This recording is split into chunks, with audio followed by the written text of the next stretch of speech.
You've touched on something that's much more subtle, and this is a very wonky issue that we consider to be one of the biggest problems of transparency, which is the ability to weaponize amendments.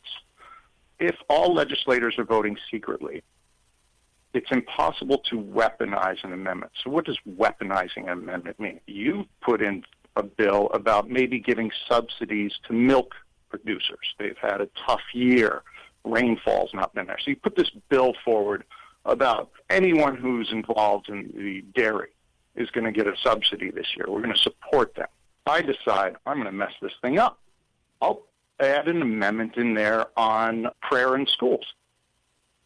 Excuse me, you just had an amendment on prayer in school. That's perfectly valid in the Senate. So I've added an amendment. It's been attached to your bill. And now we're going to vote on the bill. You know that you're going to lose office if you vote for or against prayer in school in some way. And so you've weaponized your amendment.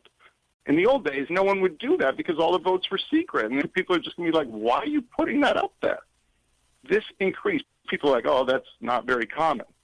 It is insanely common. You're talking thousands of such amendments per year. And it is used to destroy literally everything. Welcome to St. Louis in Tune, where we size up current and historic events involving people, places, and things in areas such as the arts, crime, education, employment, faith, finance, food, history, housing, humor, justice, and sports. Our weekly podcast gives you the edge to live a more informed life. We discuss more than just St. Louis as we connect the gateway city to our country's current cultural fabric and lives.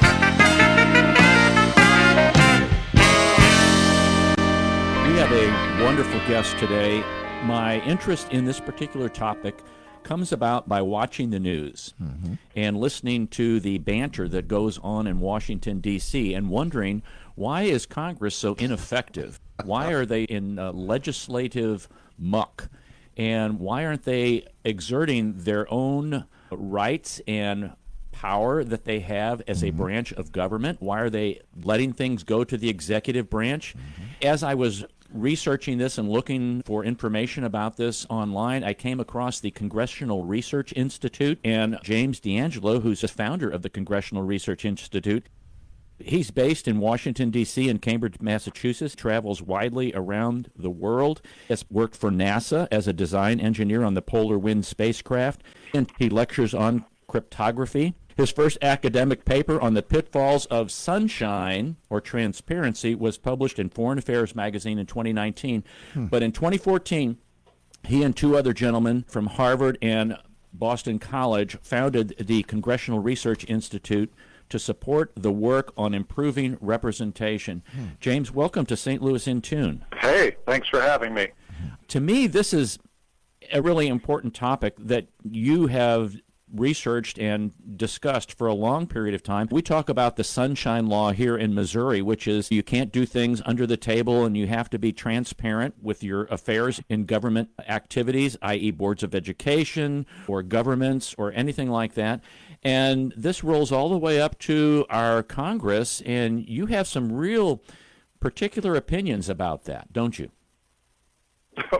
Yeah, I've not looked at boards of education. I believe you've done some work in that area, but we focus almost exclusively on Congress, but it's so hard to avoid the other researchers in the space. You have David Pose at Columbia, who looks aggressively at FOIA and doesn't have a lot nice to say about it. You have other people looking at and speaking out about problems of transparency in the judicial area. You might have heard there's a recent federal justice who had her son shot. He was killed in her home because the people gained access to her information and her decisions and came to her house to shoot her, and he stepped in the way and died. So, yeah, we do see these problems elsewhere, but we focus almost exclusively on Congress. Take us back to how this became an interest for you and why it became an interest for you. It's actually a strange story. I was living with a roommate named Steve, and he was trying to be a scriptwriter.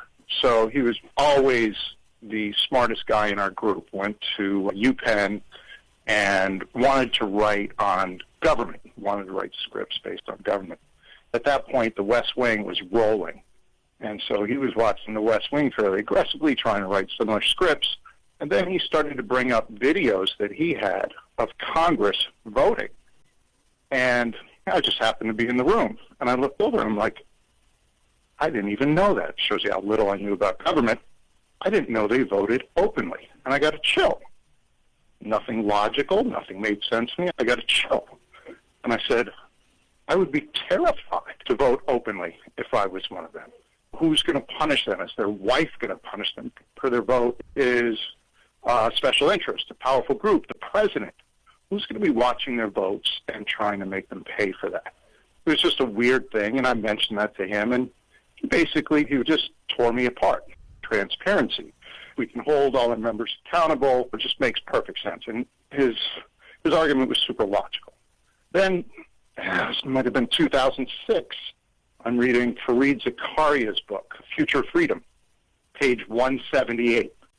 He said something that sent chills through my spine again. He said, in the 1970s, they switched from being almost completely secret for all of history to completely open. So almost all votes before 1970, so all of John F. Kennedy's committee votes on anything important were secret. All of James Madison. In 1970, they switched. So under Richard Nixon, October 26th, they switched, and I got chills. Never heard about that. It seemed really strange. So I mentioned that again to my friend, and he was like, never heard about that either. So I started to look more aggressively at this. And the more I looked, the more surprised I was, because the 1970s in particular are very interesting if you think about Congress, because that's when almost everything changes. So inequality been dropping for 50 years. Start shooting up. Incarceration rates dropping for 50 years. They start shooting up. Partisanship falling for 50 years. They start shooting up. So anything to do in the 1970s has to be scrutinized. So that's how I got started. You know, that's going down a rabbit trail that really takes you to a whole nother country or a whole nother continent or something like that. I get that. And that's the beauty of learning in our country and having access to the information. Right. Take people to some of the founders as how they devised what I would call this quote-unquote secrecy and why they wanted secrecy. So you're talking about the framers of the Constitution? Yes. Yeah, so really fascinating. A lot of people think of the Constitution being written out of nowhere by these philosophers. So James Madison was just sitting in an armchair and came up with the Constitution. Thomas Jefferson, super poetic, was writing back and forth with him. John Adams, smoking on his pipe. These guys had all been super active in government. So they had been through the Articles of Confederation a few years before, and they were going to write the Constitution. The first rule that they put in their discussions of the Constitution was everything needs to be secret.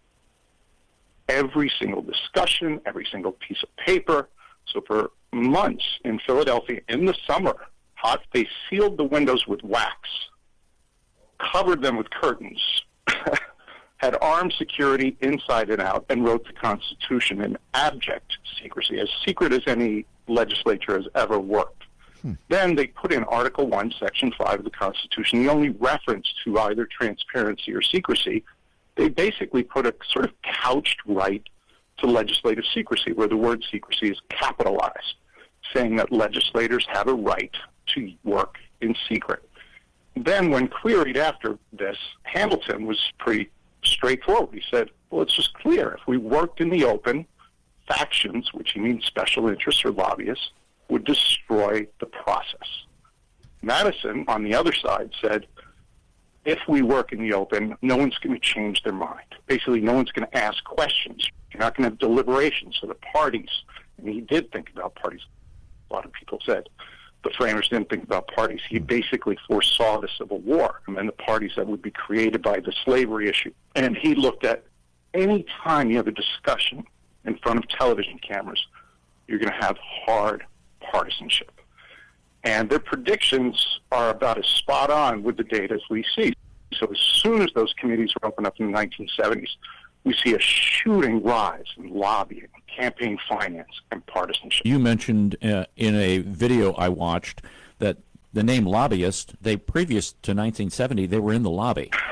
And they were subservient to legislators as they walked in and were almost pleading. Now it's the other way around, where they have the big stick, and they're all over these. Funny. You have some pictures of those committee meetings. It's built into the name, right? So the last place a lobbyist wants to be, by the way, is in the lobby. And when they get pushed out into the lobby, they basically go home. Most people will say, okay, so you switched everything in 1970, and now everything's risen, but how do you know it's this transparency thing? Well, we've had the great fortune that Congress has occasionally reversed their views on transparency. And so 1986 and 1990, we had two major pieces of legislation. We had the previous tax reform, and we had the most powerful environmental legislation in history. Both of those decided, as Princeton scholar Douglas Arnold said, in abject secrecy. And the lobbyists were furious. The New York Times interviews one lobbyist as he's heading home. Why are you going home? What am I going to do? Sit outside and wait for them to build my gallows?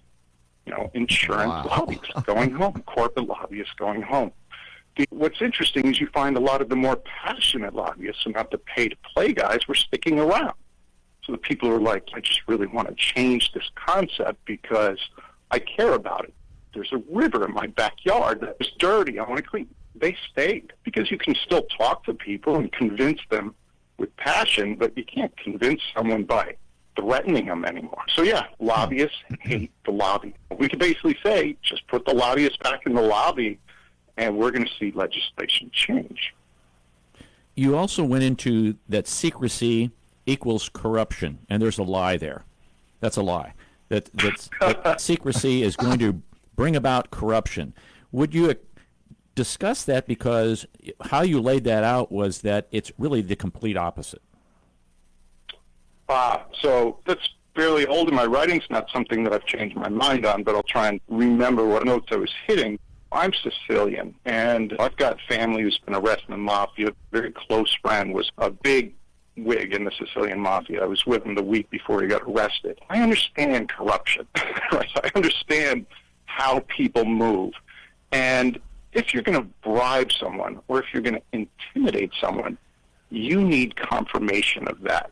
So I'm not going to give you money and have you go do a hit on someone if I can't confirm, A, that they're dead, and B, that they're killed. Right? So I need the transparency of the action to respond to the contract that you and I formed if you're the hitman. That's true of all forms of corruption. So if you're going to bribe some officer at a border crossing, you're going to need to confirm that you're going to be able to get through, or the person's going to get through before payment. So all forms of corruption require transparency. We have the history of the 1890s, which is the only other time in history when inequality, partisanship, and campaign finance was soaring as high as it is now. And so we had what was called the Gilded Age. Magically, for some unknown reason, if you look at Wikipedia, they won't even tell you why the Gilded Age ended. And suddenly we go into the Progressive Era. It was as if a sun rose and the air changed and everyone started caring. Well, in 1890, the date when that changed, we introduced the first secret ballots. Those secret ballots prevented bribery, because how much are you going to pay for someone to vote if you can't see how they vote? And the answer to that, historically, is pretty clear: zero or near zero. Certainly, how much are you going to attack and attempt to murder someone for their vote if you didn't see how they voted? The answer, again, is near zero. But there used to be a lot of election violence. One paper in Cincinnati said only 8 people were killed on Election Day. Some guy got shot through his nose. Edgar Allan Poe mysteriously died on an election night. So the election violence was rife. It was discussed in Congress, and boom, secret ballot. Next year, everyone's like, why is everything so quiet? Why is everything so peaceful? And legislation changes as they start to get these incumbents out. And we get this massive increase in equality and massive drop in almost everything else that we consider to be problematic. So Yeah, there are other factors, but the secret ballot has to be considered as a principal one. What is funny is if you look at political cartoons from that era, they had the symbol, everyone knows the symbol for justice, so it's the scale, and a symbol for an angel. But they also had a symbol for democracy, and it was a glass globe voting ball. This would be the head of the character of democracy because transparency was so important. This glass globe ball was where you would go to vote. So you'd go to the saloon, there'd be a number of people yelling, money changing hands, guns everywhere, and you'd go drop your colored ballot. Basically, if you were voting for Biden, for example, it would be a blue ballot, into the glass bowl as it would fall, and all the jeering and punches that might follow that. The one of the main arguments that people made for not having women vote was because it was too dangerous. It's hard to think about it in those terms today. Now, playing off of that and transferring that to the present, you had talked about William I in England and how he would go to Parliament and watch the vote happen and how people changed their vote. Would you align that with what we see now today and the intimidation, the fear that representatives and senators go through? And what's the kickback for them? Kickback in a negative way for them. So the first secret committees that we know of happened in the 1600s in England. So the first time we really have a legislature in any real sense in England is after Runnymede, 1215, when the aristocracy gets in a fight with the king and the aristocracy wins. So it's the first time we actually have the aristocracy submitting a legislature, if you will. So England becomes sort of the foundation for this notion of separation of powers. And so we have, over the years, it evolves into what we now know as House of Commons and House of Lords. The House of Commons had been tasked with the same thing as they are now, control the funds that the king could access. So in the 1600s, they would control the access the king might have to money. The king started to get very clever with how he would deal with Parliament. So he would show up in Parliament with guys with chains and weapons, and he would watch the votes. Suddenly, all the votes seemed to be going in his favor, and he chased some legislators into the countryside and threatened arresting numerous other ones, and I believe even shackled a few. And so the House of Commons fought back using a parliamentary trick. The trick was that all committees at that time were considered secret. And so they formed this thing, and we still have it in the U.S., called a Committee of the Whole, which is exactly what it says. The entire Parliament can now walk into a committee, and its doors will be closed. And we get this first true separation between the king and the Parliament. Parliament immediately starts rejecting ridiculous requests for money. And, of course, things lead up later, and we get Oliver Cromwell, and he leads Parliament against the king. They kill the king, then Cromwell gets corrupt, and then he gets killed, and we get all this madness. I think it's a very important thing to note that's the first secret committee. Now, if we look at sub-Saharan Africa, for example, now, or other places, we see the same exact thing happening today. So the president of Uganda, Museveni, sits inside of Parliament on all major votes. And in no uncertain terms, he does the exact same thing. So if a member of Parliament votes against him, they could be shot. He could run a campaign against them. They can be arrested. Museveni is famous for arresting legislators, and some of them die, even in jail there. So you don't have a true separation of powers if you're allowing the most powerful person in the country to bring his henchmen into Parliament. So when they were trying to change the constitution there in Uganda, and this is just a few years ago, all the opposition was crying for one thing: secret ballots in the legislature. We can run that fast forward to the current impeachment process with Trump, where even Chuck Schumer said on video just a couple of weeks ago, if the impeachment vote was secret, Trump loses.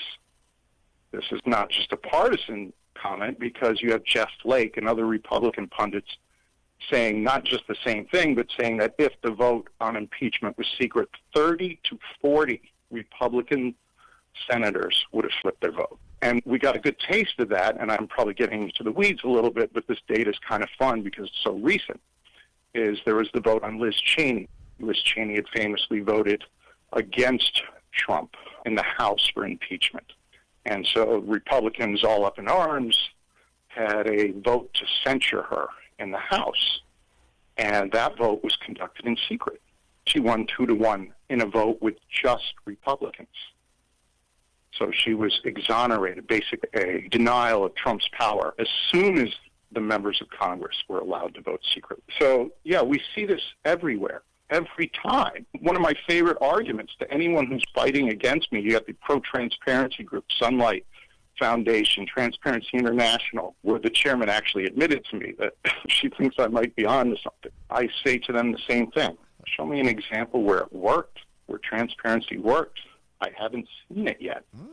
We make that standing offer on Twitter all the time and never get a response. So it's fairly interesting. As we're unpacking this, I hope people are beginning to see how this fear and intimidation in both parties works, and how ads and people with a lot of money out there say, because you're voting this way, I'm going to give money to the candidate against you. Right. It really leverages people to begin to compromise votes and what they're saying, even how things are used against them. They may not have even voted against the particular thing. It may have been part of a whole bigger bill in Congress that they voted against. James, as I go back and look at some of the information that you have online, it's very, very good. And folks, congressionalresearch.org, congressionalresearch.org. I see these charts that you have, and I'm just going to lay these out for people because they're not seeing what I'm seeing. The consequences of the 1970 Legislative Reorganization Act. And if you go on the website, you will see these following things have happened from 1970. Income equality has just gone out the roof. An incarceration rate the same way. Registered lobbyists, etc. Senate filibusters, etc., gone out the roof. Campaign finance, that's gone way off the charts. Open and closed rules in the House, same thing. These are all going up. The federal debt, mean party difference, House polarization, bill complexity, trust in government. Oh, that one didn't go up. That's gone down. Percent of staff on communications gone way up. Pages in the Federal Register, healthcare costs, and you keep going. Union membership down, and there's three more. House roll call votes have gone up.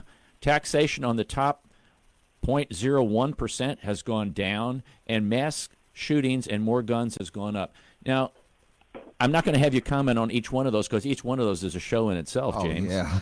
But I found it was just fascinating to see, and you put this together. And, folks, just so you know, this isn't something that he's pulling out of his ear here. There are over, 350 papers that have been written on this, supporting this? Yeah. The interesting thing about it is academically, it's nearly a consensus. We don't have a single peer-reviewed academic paper suggesting that transparency is good. Not one. So it's pretty jaw-dropping to think about that. The question is, why hasn't it changed then? I think that's a great question, and I was hoping to comment on that quickly because it's very interesting. You've got the Senate Majority Leader, Chuck Schumer, saying if it's a secret ballot, Trump gets impeached, but the Senate Majority Leader can control that.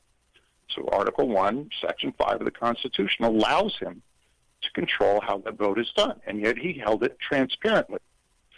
Now, the problem here is fairly clear, that Schumer, if he ran that vote as a secret vote, he would come under enormous fire, and not just from the right. He would get attacked by the left. The belief and love for transparency is so entrenched that legislators, both on the right and left, are terrified to even talk about it. And so in history, we have very few sitting legislators talking about the problems of transparency. They do occasionally, and one very interesting one is that after we published our paper, Frances Lee of Princeton, respected scholar, basically presented our work in front of Congress to a committee. And the only comments from the legislators were in support of our work. They're like, yeah, come on, if we could close this down, we'd be able to get along with each other. All civil rights legislation was passed in secret committees.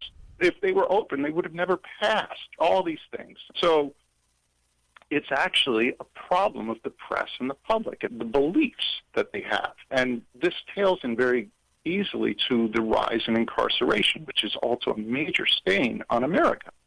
The trouble here is the same. It's that the public always, every single poll, they believe that crime in their neighborhood is 400 times worse or 40 times worse than it is. And you cannot, as a legislator, be soft on crime. You can't say, oh, we got to get some guys out of jail. Right? We've got too many people in there for marijuana or whatever. You can't start talking about that. If you do, you will lose your next election. And so every legislator, since they opened this up, has now become, let's get tougher on crime. Wow. And that's what we've gotten. So it's important to note that there's these special interests like big pharma, big oil are very important in this discussion. But the people can also be problematic on their blind spots. So when the people don't understand incarceration or nuclear power or transparency, we run into massive problems as well. So how do we best educate the people to... You're doing it right now. That's one reason I wanted to have you on. Wait, how do we change it? Get rid of the transparency. It's the buzzword right now. The interesting thing is, I've never spoken to a legislator who doesn't get it. I had a Republican member of the House. I met with his staff. 10 minutes later, I get a call on the phone. Hey, the representative wants to meet you. I won't use his name because it'll be clear in a second. I go back to his office. I walk in, and he bear hugs me and whispers in my ear. He goes, we get it. We all get it. If I talk about this right now, I'm done.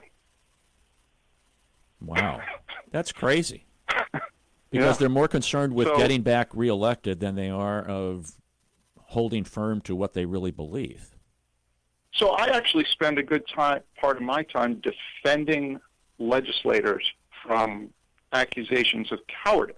So if, say you're that Republican representative, and this happens on both sides of the fence, you've made a commitment to your public, your constituents, to do X, Y, and Z.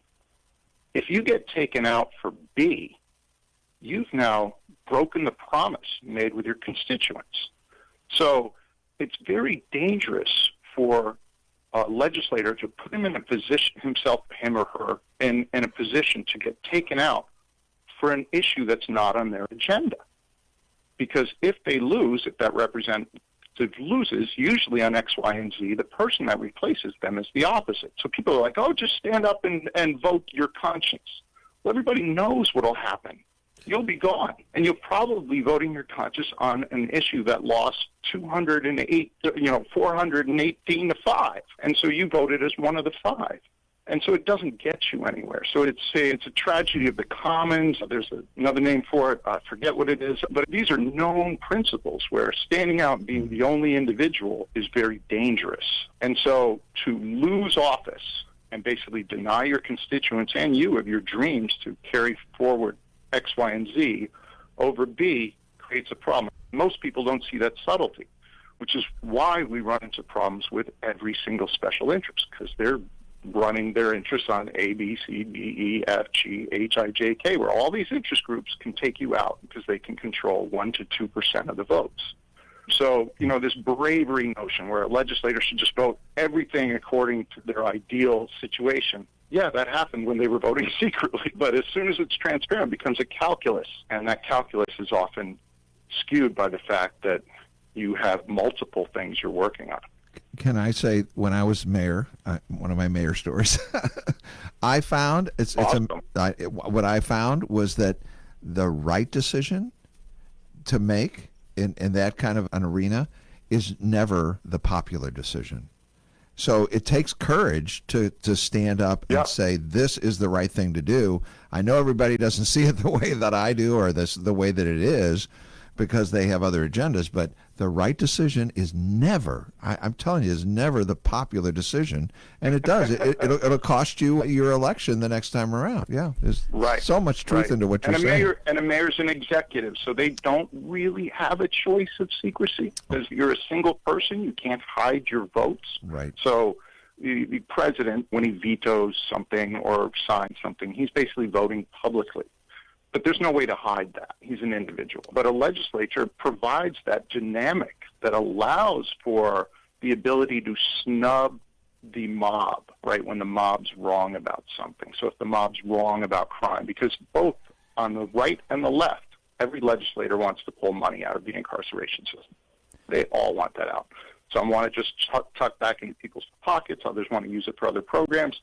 But they know that if they touch that, they're done. And it's not because the prison lobby is too powerful. They're strong. They do about $25 million a year. But they're not going to knock you out. It's the public response, the Willie Horton stories, the nightmare stories of someone who moved against those issues. So it is different. So that's why we tend to focus on Congress, where we see the executive being slightly different problem. But you're right, the public is often not considering the dynamic. And we see that via referendum. So California goes hog wild on referendums, and 10 years later they're bankrupt. Why? It just makes perfect sense. Everybody's going to vote for lower taxes, and everyone's going to vote for more services. Okay, how long is that going to last? So the public has a hard time putting all the pieces together. So referendum are traditionally very dangerous things to do. There was a congressman from Mississippi who voted against his party. He's a Democrat.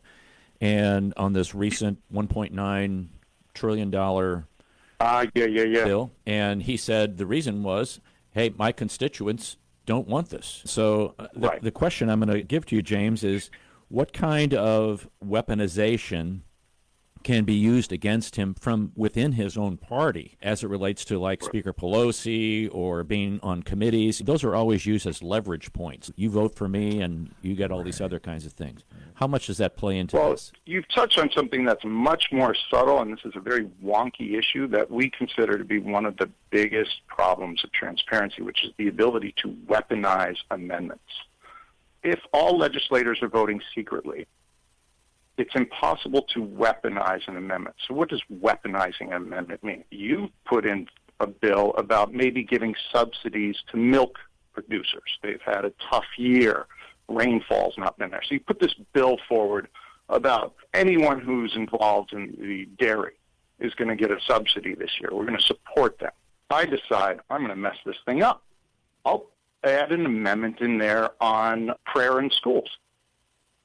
Excuse me, you just had an amendment on prayer in school. That's perfectly valid in the Senate. So I've added an amendment. It's been attached to your bill. And now we're going to vote on the bill. You know that you're going to lose office if you vote for or against prayer in school in some way. And so you've weaponized your amendment. In the old days, no one would do that because all the votes were secret. And people are just going to be like, why are you putting that up there? This increased. People are like, oh, that's not very common. It is insanely common. You're talking thousands of such amendments per year. And it is used to destroy literally everything. So that's why people are like, I hate Mitch McConnell. He won't allow for a vote on this. If he allows for a vote on almost anything, it's going to be weaponized. Someone's going to throw in something. It's always going to be a topic that drives everybody in the public mad. So abortion, guns, race, whatever. You can't put up a regular bill anymore because it will be weaponized. So they do all these tricks to get around it. You mentioned the rise in closed rules. Closed rules are a direct result of weaponization. It's almost impossible to control. I don't know this Mississippi legislator well enough, but there's always something that can be put forward that will drive your consistency crazy, something that will split them in half. Maybe they're putting a school in a district that he's dealing with, and half the population don't want the school because it's too expensive, the other half want it. If I want to destroy you and make you look bad in the next election, I put out an amendment on something to do with that school. Oh, wait, this is federal legislation. I don't care. I can put any amendment I want. I'm in the Senate. Now he has to vote on it. Of course, all the other senators have to vote on it, and they waste their time. He's going to vote on it. As soon as he votes on it, that's fuel for the negative ad campaigns. As soon as he votes on it, what do you do next week? You write a similar one. Then you write another. And then the local newspaper is going to go crazy and be like, this guy, all he wants to do is vote against or for the school or gambling or whatever it is in his district that drives people crazy. When they were voting secretly This was impossible. So weaponization is very wonky, but the numbers have increased so much, and that's why we have all this partisanship. People are driven to the extremes because the people most under attack are going to be the moderate. So moderate Republicans generally are the most endangered species in Congress because if you put something up on climate, they're in trouble. Guns, they're in trouble. Anything. The big money comes after them. Very poorly understood topic, but again, the amount of citations that we've collected on that are in the hundreds. And it is fortunately starting to see light in places like the New York Times and other places. So people are now writing me about this topic, but it's something that we've been looking at. It's just an enormous problem. Matter of fact, I mentioned 350. It's actually 450 plus that you have listed. What you've said just really makes sense to me because I watch things go on. I watch the impeachment trial, and I see all the senators sitting there. And whenever you see something on C-SPAN and some senators giving a speech, a very impassioned speech, nobody's there. I just wish they would all be there like they're supposed to be, but it makes sense that because of all this other stuff going on, I'm looking at your charts right now. Why now we have more federal debt? Because nobody wants to say no because it's going to be used against them. Why there's this polarization? Why there's these massively complex bills? Because, frankly, the legislators don't write them, the lobbyists do. And then why filibusters are used. It just all makes sense to me. I wish they could just get back into this closed session, this secret session, and say, we're going to change the Senate and the House rules, which they can per the Constitution, and say we're going to go back to this. And they can do it tomorrow. They can change it tomorrow. There's no constitutional amendment needed. But again, the terror for them is the press and the public. They all get it. They really do. And I say one of the biggest misunderstandings is that every Republican congressperson understands climate change perfectly, would love to move on it. I speak to them. I'm from the South. You're in St. Louis. I grew up in Memphis, Tennessee. I speak to these guys constantly, and I enjoy Republicans. They know I'm not a Republican, but we get along great. They whisper to me all the time, you know how quick I'd move on that? You think I'm going to buy a house near the beach? You know what I would do if there was a secret? They get it, right? And this is true on both sides of the fence. They actually know they all get these things. So they know that incarceration's gone through the roof. They know that they've got to put controls on certain things. They can't because it's an individual action that will get punished individually. And which is why we see the trends and the graphs that we see. Some of them, my favorite examples are when you have a secret vote and then a public vote, or a public vote and then a secret vote. One great one was during the 1986 tax reform.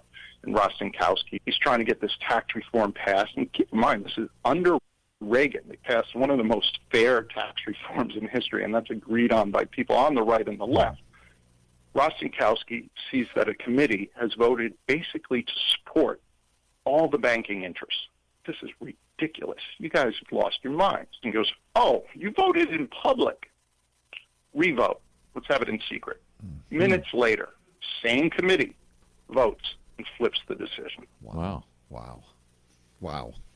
So people are all like, our legislators are terrible. Let's replace them. Let's end gerrymandering. All these things that people are working on are basically because they think legislators accept bribes. They don't.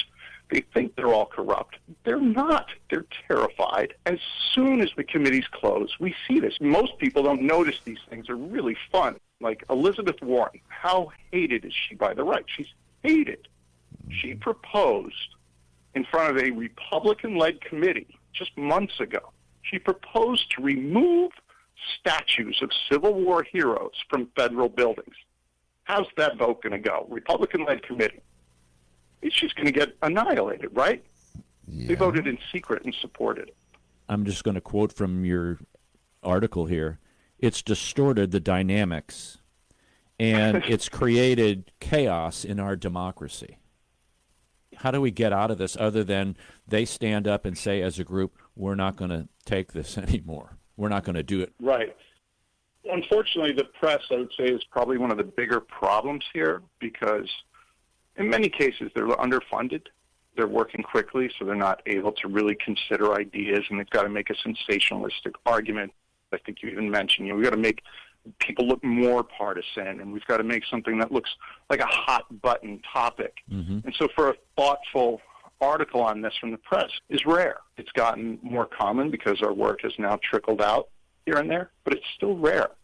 If the press is going to attack the legislator, they're going to be in trouble with the public, who's basically still believing that transparency is the greatest thing since sliced bread. But keep in mind that this stuff, there's manipulation going on here. This is very strong and overt manipulation, because the transparency groups, who I don't call them my enemies, I think a lot of them are great people trying to make government better, but they're all funded by all the people we're supposed to be taking down with transparency. So they're funded by the Kochs or Google or Amazon. Jeff Bezos buys the Washington Post when he's under fire for antitrust stuff in 2017. He buys the Washington Post and adds a tagline to the Washington Post. He never had one before. So on the top page of every Washington Post, you see the same thing. Democracy dies in darkness.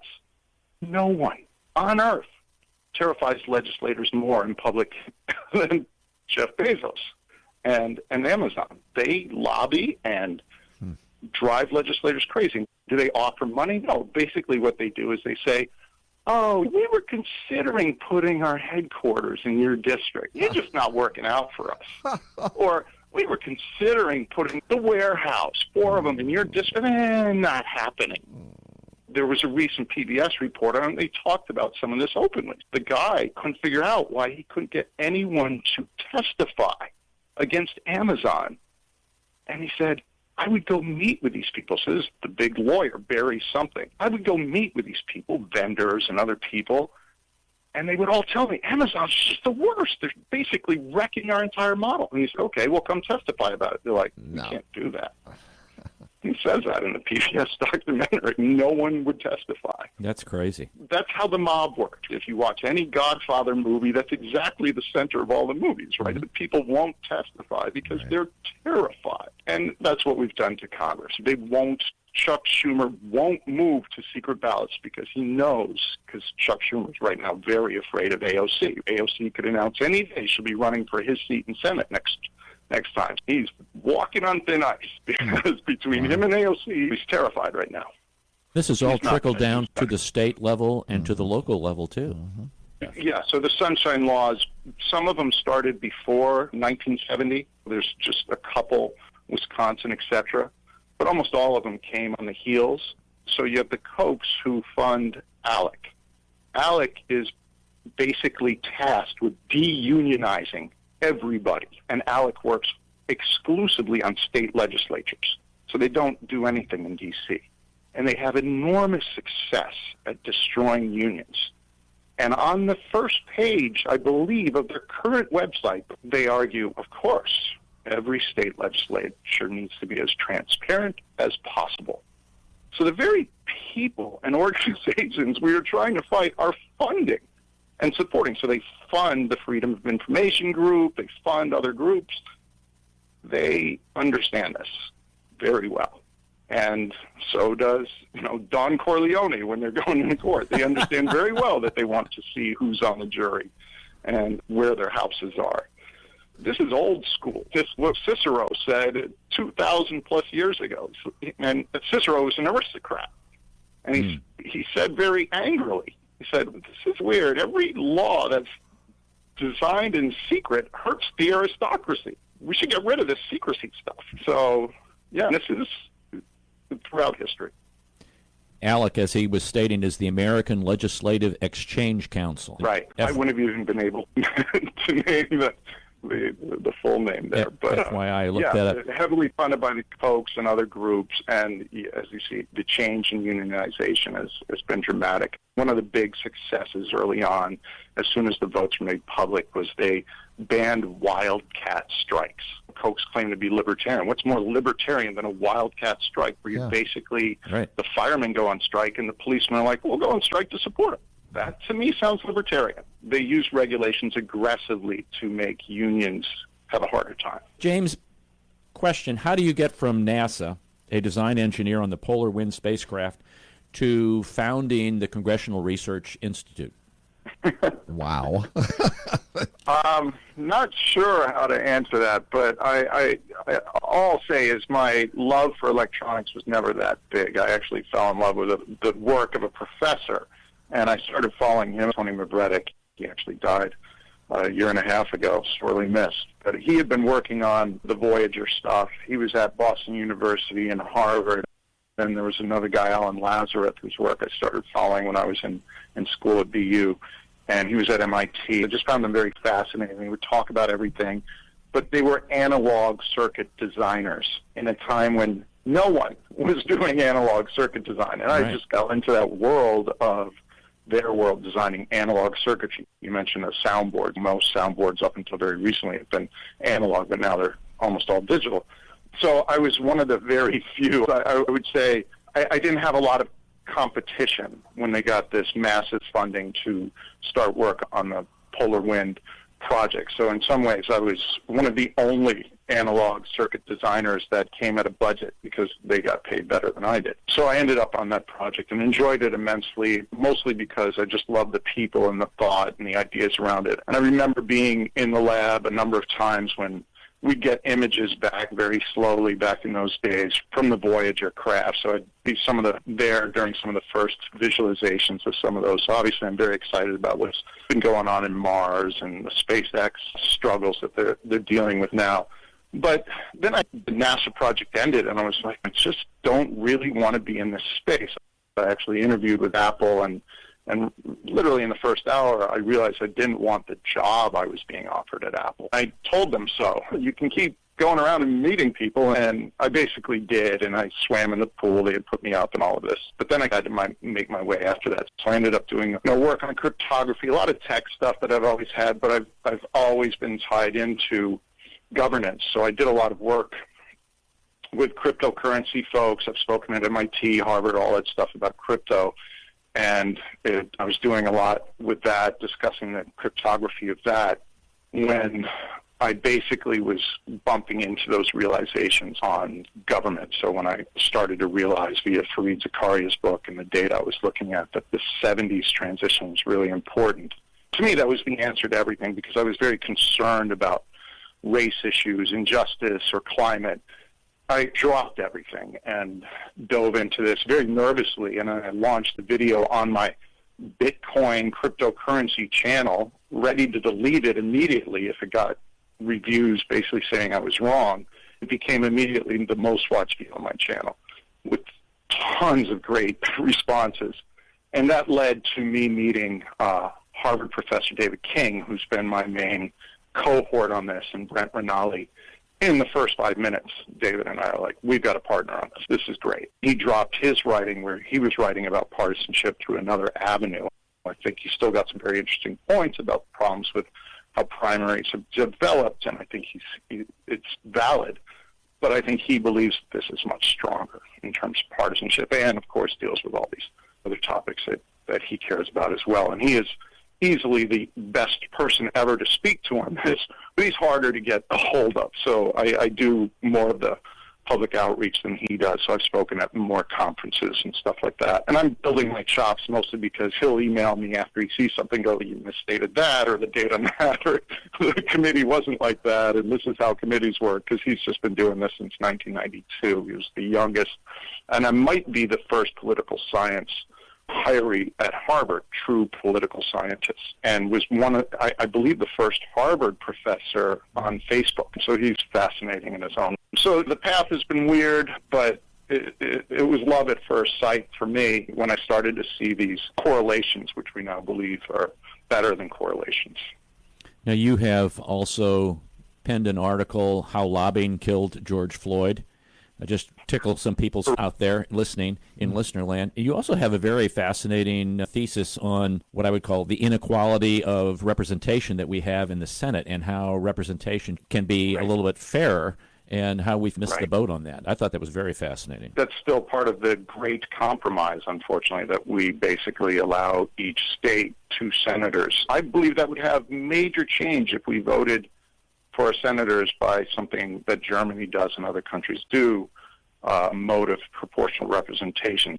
So instead of having only 12 African-American senators throughout history, which is not correlate to their percentage. They're about 13% of African Americans in the United States, so we should have 13 each term if we voted by proportional representation. But we've had 12 throughout history, so instead of each state voting individually, we would end up with a much broader group in the Senate. So I think that would be an enormous change, and I think it would be wonderful. The trouble with that is it's anti-constitutional to change that and would run into enormous problems trying to get that through. So you'd be looking at a supermajority of the governors and everyone else to change that. Whereas the thing that we're working on with transparency, which I think will in the end be more effective, is something that can be changed tomorrow. I think they're both near impossible tasks, so I'm ready to hand my notes to my grandkids and have them continue the fight, but I believe we stand a much better chance at making the changes here with the transparency stuff. People get it. That's the beauty is I never speak and people don't get it. The trouble is in a tweet, people don't get it. So I basically end up having to speak to people for a little bit or they have to watch a video or something like that, which fortunately is happening. I'm in discussions with people about doing a documentary film now, and other people have been reaching out. I just did an interview yesterday. We'll see. We'll see what happens. But I know that when I first talked to David King about it, the professor at Harvard, he's like, "Woo, it's going to take a while." I was disheartened because I was thinking, wow, everyone will get this in a week. And now I've got this guy from Harvard supporting it. But he's been absolutely spot on about that. It makes perfect sense. And I can see how lobbyists and other individuals would not want this to go any farther because they would be out of work and would be out of influence. We wish. Yes, that would be great. We wish. Here's a quote from one of his last lines. "The Sunshine Laws have allowed for special interest capture of government while leading to angry hyperpartisanship and pernicious gridlock." And that's exactly what we see. That's it. I'm indebted to you, James, for taking time out of your busy schedule to talk to us. This is a really important area. Folks, I encourage you to look up his papers, look up his videos that he has on YouTube. As it relates to this, go to congressionalresearch.org. You'll find more information about this. James, thanks again. This has been great, and would love to check in with you more as you proceed down the road, if that's okay with you, and see where things are ending up. I would absolutely love it. I've really enjoyed your show. I actually checked out a few of them before we did this interview. There was one notable one where they were talking about the benefits to certain kids of not being in the classroom, the kids who, in a private space, are able to learn and study better. So I chuckled because it does tie in a bit with this. But thank you so much. Your questions were great, and it's so nice to have someone research it so completely before doing something like this. Thanks, Mary. Thank you, James. We've been talking to James D'Angelo, founder of the Congressional Research Institute. James, thanks very much. Have a great weekend, sir. Thanks. Bye, guys. We are glad you listened to this episode of St. Louis in Tune. Please share this podcast or tell a friend. St. Louis in Tune is produced in cooperation with KWRH 92.9 FM and Motif Media Group. For St. Louis in Tune, I'm Arnold Strickland.